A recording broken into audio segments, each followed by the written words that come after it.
The museum has been in existence, let's see, this October will be 42 years. They began building the museum in 1976.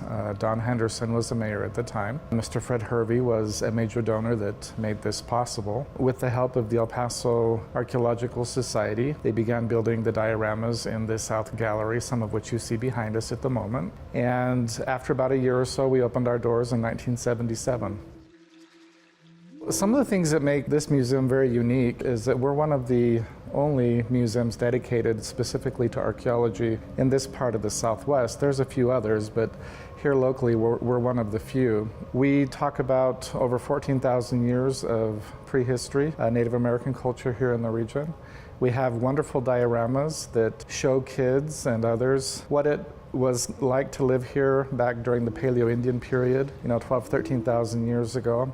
And we just go through the different periods, like the Archaic period, the Formative period, the Puebloan period, and all the way up to the Historic period when the Apache, Tigua, and others lived in this area, and they still do, actually.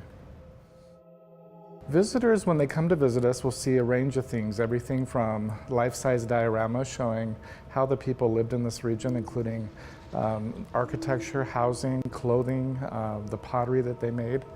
You'll also see a large selection of our permanent collections on view in the North Gallery.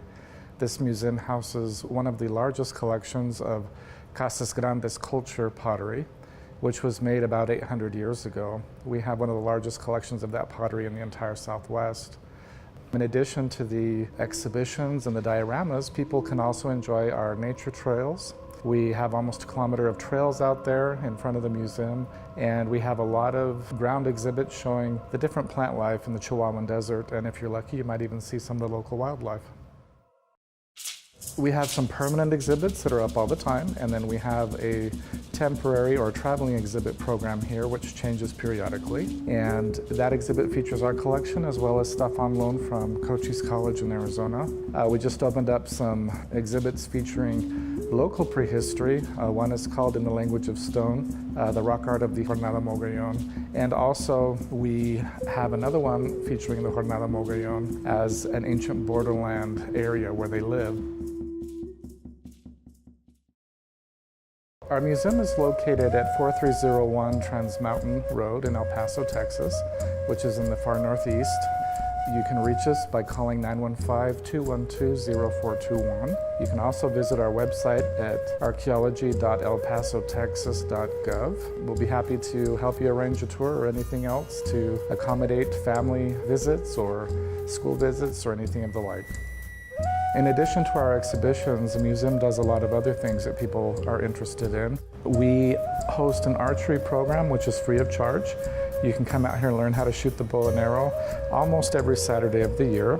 Our summer hours up through the 1st of September are Saturdays from 10 to 1. We provide all of the equipment and all of the supervisors, so just come on out and have some fun, either by yourself or bring your family and friends. We also have special events throughout the year. One of our big events, our signature event, is the Poppies Festival, which usually happens at the end of March, which draws thousands and thousands of people. And we also have special activities like summer camps for kids. We're going to have summer camps every week in June. If you're interested in signing up, just call 915-212-0421. We're happy to get you signed up. A museum like ours is important for a number of reasons, in my opinion. As I mentioned before, the El Paso Museum of Archaeology features over 14,000 years of prehistory. This is a time period where human culture adapted and changed, not only to climate and resources, but other cultural things that were occurring. These are the cultures that helped establish and helped to develop our region culturally, and eventually led to our city today, if you look at it that way.